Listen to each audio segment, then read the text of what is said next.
All right, Ghost Cult Magazine welcomes in Tom of Sale from the UK. How are you doing, man? Real good, man. Real good. Yeah, yeah, yeah. How you doing? I am fantastic. It's great to see you. Great to connect with you here.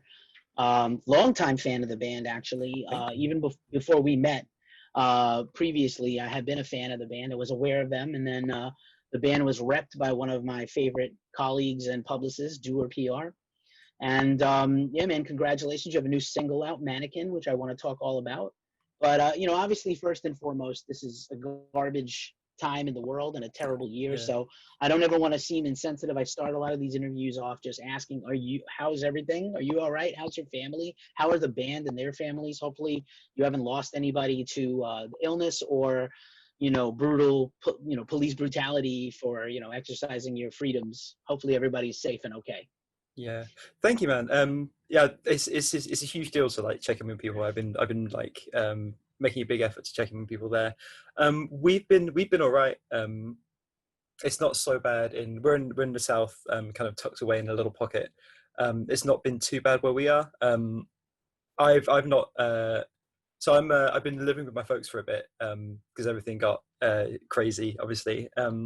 My dad's high risk, but that's been so we've been super careful with that. From me, like been the only like real worry, personally.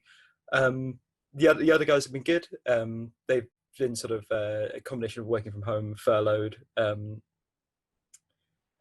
Yeah, just sort of yeah. There haven't been anything too dramatic that's happened, other than the constant stress of everything that's going on. Yeah, which is yeah, obviously not great. Yeah, well, that's a Yeah. relief. Yeah, of Yeah. course. Yeah, not great. Not a great time in the world, but a Mm. good time. I'm glad there's still music. This is a thing that has Yeah. helped me get Yeah. through this tough time. Love Totally. the new single, Mannequin, which is a little different stylistically. You guys have several EPs and a full length out previously, and that I'm aware of on your Bandcamp. I went through and listened to like most of your Sweet. Bandcamp the last week, getting Sweet. ready to chat. So I really like, thinking back on it now, I really like how Mannequin, it's not like a huge departure, but it's definitely different. And I wanted to kind Mm. of start there. Obviously, as sort of your first release in about a year or so, what was kind of the mindset going in when you wrote this song? Why put this one out now? Good that you put it out and it's, gotten a lot of favorable reviews, but just curious about like the slight changes in the band sound and, mindset and things like that. Okay. So I'll give you sort of we had a bit of an interesting history of Mannequin. Where so Starve, the single we released last year, and Mannequin, um, we wrote around about the same sort of time, which was actually ages ago. We wrote these about I want to say like 2018, and we wrote these after these were the first two songs we wrote after we released Slumber Song, our 2017 record. And initially we were going to do another record fairly soon after. We're quite quick writers. I mean, we tend to write stuff really quickly, and take it out on the road really quickly and road test it. So yeah, we were planning on doing that. Our guitarist ended up having a bike accident and was out of action for about 6 months, while he recovered from that. And then when we obviously, as part of that, he was playing a lot of guitar on his own. He wrote a lot of stuff there, and we'd written a lot of stuff while he was recovering as well. So when we came back, we found we were writing different stuff, and we found that in terms of putting an album together, the stuff we were coming up with was just different enough and didn't quite fit with Mannequin and Starve. Although we really liked those songs, and we really wanted to do something with them. So we came up with the idea that we would just sort of, because we had fans who really wanted to hear stuff from us, and we had fans who've been very loyal to us. We thought instead of going through starting the whole album cycle from scratch and going through all the rigmarole of doing that, and maybe putting out an album in like a year from when we were planning, we thought we would sort of keep working on the album, keep sort of pushing for ideas for that.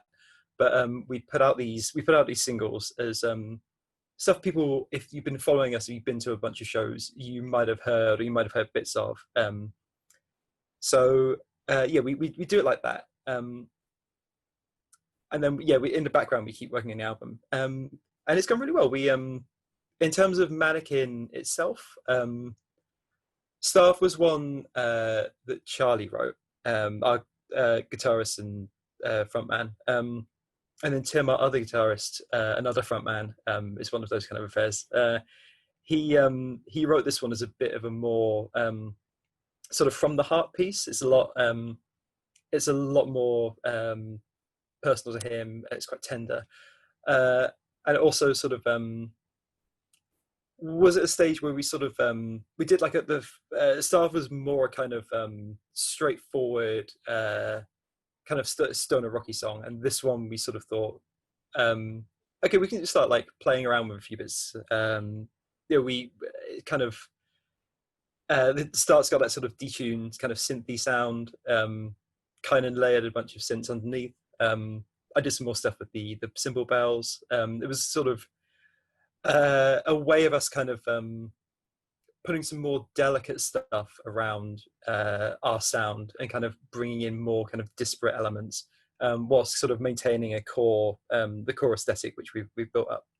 So that was kind of our mindset getting into doing that song.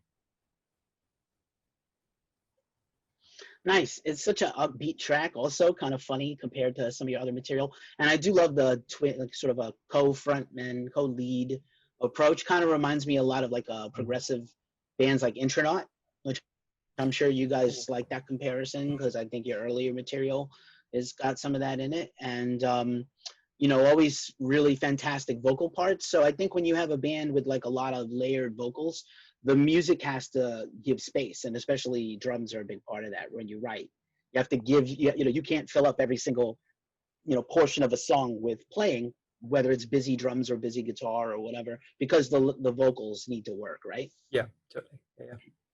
Yeah, absolutely.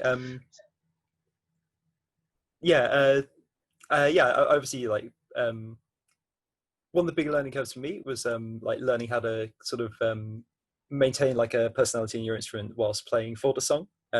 So not overplaying, but yeah, like where to place kind of intonations and accents and fills and maybe more interesting sort of percussive stuff.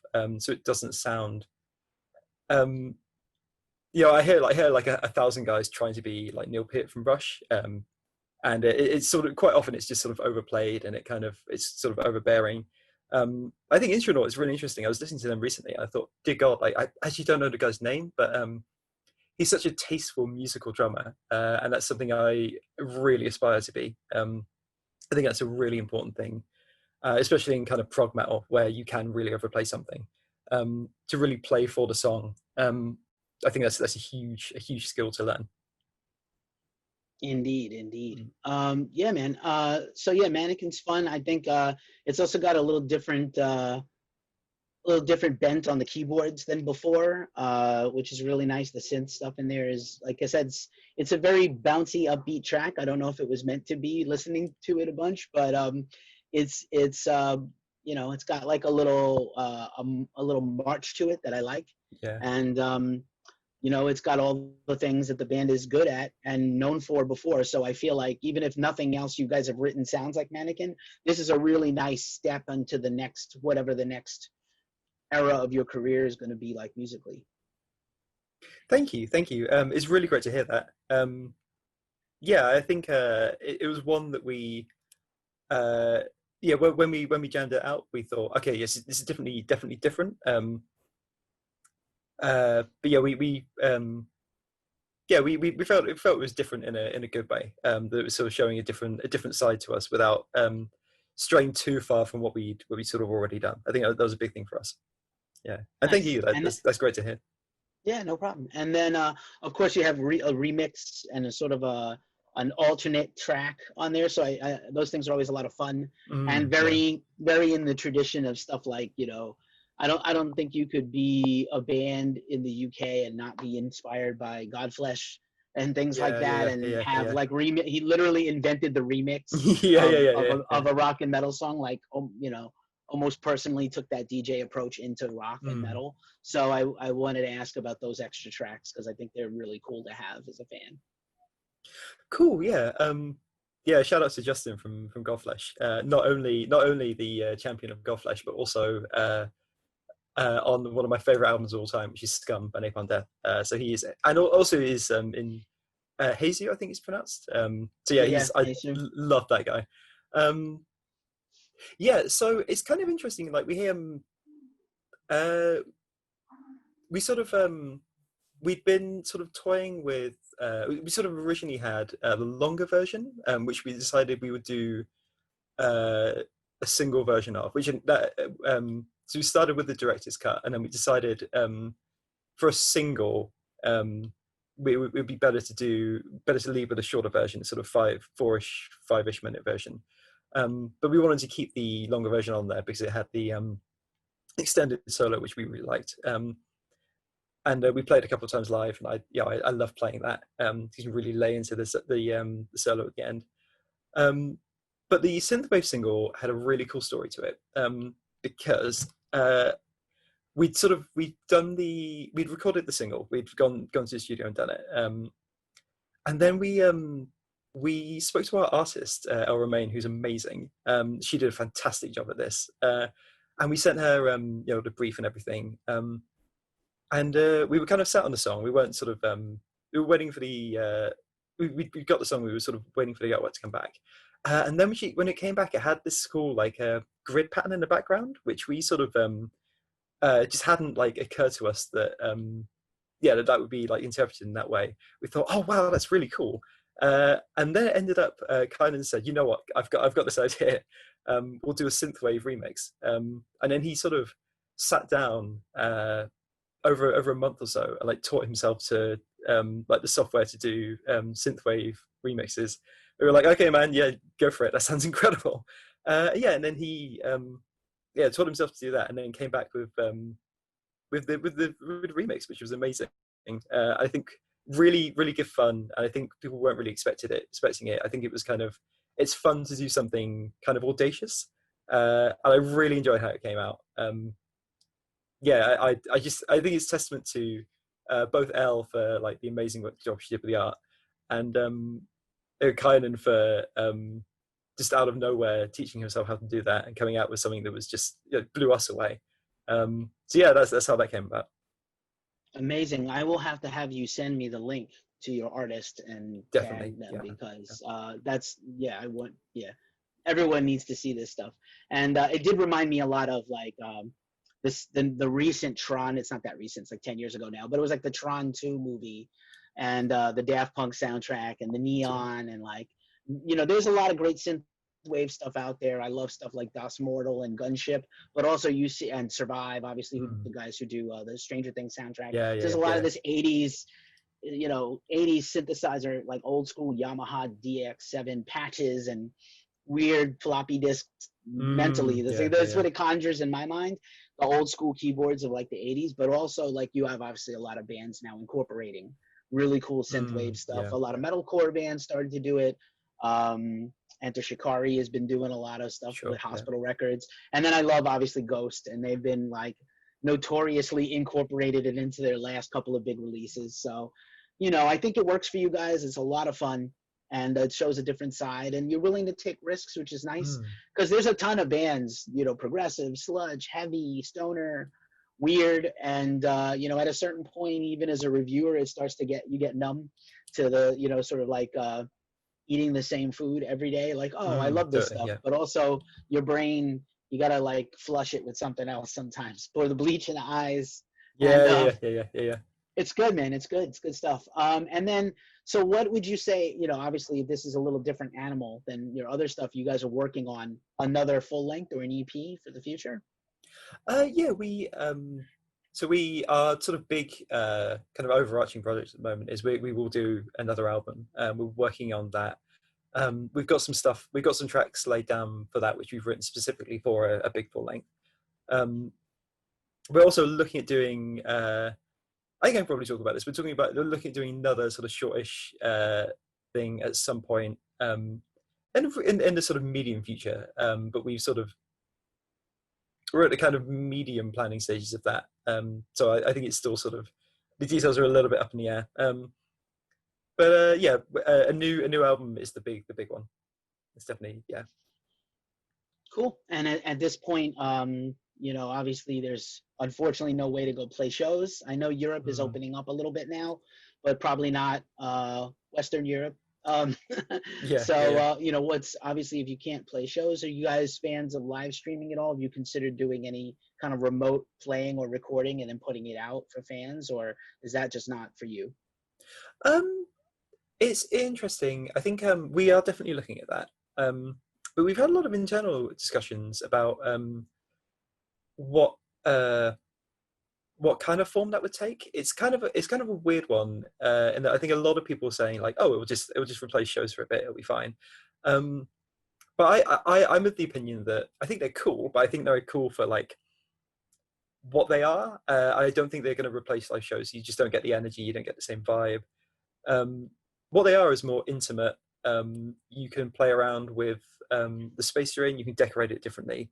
Um, and we've all been playing Animal Crossing, so our decorating skills are top tier. Um, so there's a lot you can do with it. But when I see people saying they'll replace shows, uh, I think we're heading into like an awkward stage. We're sort of in the middle of an awkward stage of live streams where they're not quite the format's not perfect yet. But I think we'll see some really cool stuff. I think we'll see some cool people doing really cool stuff with it. We are definitely looking at it, and we're going to be very careful about how we sort of put that together. Awesome. I love hearing about Animal Crossing. Maybe we'll get some Animal Crossing sale merch. I see a lot of Oh bands starting man, to do that. I was Or tempted. I thought it'd be fun. I just don't have the skills, unfortunately. But I'm sure we yeah, can. Yeah, I did see someone make some sleep hats on Animal Crossing, which was amazing. nice. Not hard to do with the green and the white. Yeah. It's kind of funny. Animal Crossing is the 2020 version of Fortnite, which was the 2019 or 2018 version of like Minecraft. Yeah, yeah, yeah, yeah, Gamers will not be stopped, dude. yeah. Yeah. Do you guys game a lot? You're making a joke, but do you guys play a lot of video games? Tim plays a lot. Tim plays sort of. I think he's big into Elder Scrolls Online. Kynan did a live stream of him playing No Man's Sky, which I haven't played, but I really like the soundtrack of. Um, Charlie plays a lot of retro games. He played. I don't know what it's called, but it was the one of the old Jurassic Park games where you make a park. I think they redid it. He played the like '90s version, the sort of blocky. Um, God, what do I play? You know what? I got the new Pokemon game over Christmas. Just had a bit of time off, and I wanted to do something that I didn't have to think about at all. And actually, like I caught up with a bunch of old friends, and we like traded Pokemon. And that was fun. That was a fun like lockdown thing to do. I'm not a serious gamer by any stretch, but it was a fun like it was fun to like explore those worlds for a little bit. Yeah. That is awesome. I love hearing about Pokemon, and I can highly recommend. I just started to watch on Netflix. There's like a history of home or like home games like Atari and Coleco and Cool, cool, Sega, cool. and it's really in depth. And there's a lot of interviews, and they interviewed the guy who made the infamous ET game that like destroyed Atari and Wow. almost ruined the Yeah, company. yeah. It was so bad they almost like bankrupt the company, which is pretty funny. But yeah, Yeah. man, it's important to stay busy. I figured you guys are pretty astute fellows, and maybe I figured games or books or something would be Mm. very stimulating to you during this weird time. Yeah. Yeah, totally. Yeah. I'm more of a book guy. I'm finally reading House of Leaves, which is wild. Tim's a big fan of that. Um, so I'm making decent headway of that. And that's currently melting my brain. That's really good fun. Um, trying to think what else I've read recently. I read Thomas Pynchon's Crying of Lot 49. I think that's the title. And that's really good. That was also a kind of like sort of dreamy like yeah ethereal kind of thing. That was really good fun to read. Um, so yeah, I've been. Ah, Christ, I'm trying to think what was planning about picking up. I'm in a bit. Yeah. I'll do House of Leaves, and then we'll see. I'm more a books guy than a games guy, to be honest.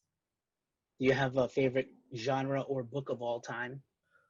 It sort of changes all the time. I'm really into. I'm a big sci-fi guy. There's a bunch of um, there's a bunch of drummers weirdly in the UK scene who are massive sci-fi nerds. Adam from Moritong and Matt from Trevor's Head, and like quite often we'll just like chat sci-fi stuff online. So I'd say my favorite trilogy probably Oryx and Crake by Margaret Atwood. The I think the Mad Adam trilogy it's called. That's probably my favorite like series, and Atwood's incredible. But yeah, I'd say broadly speaking, science fiction. But I try and read as broadly as possible. I know the other guys are big into books as well. Nice work. Thanks for sharing, man. Tom, it's been great to chat with you and connect with you here and hear about your story. Really can't recommend this single enough. I hope people go Thank check you, it man. out, Thank you. and looking forward to whatever you guys come up with next, whether it's director's cuts or synthwave or cool left turns. I think you guys are building something really cool over there. And yeah, man, all the best. Thank you, man. It's been great to chat. Thank Yeah, you. definitely. Thanks so much and be safe, okay? You too, man. You too, man. Take it easy. Take care.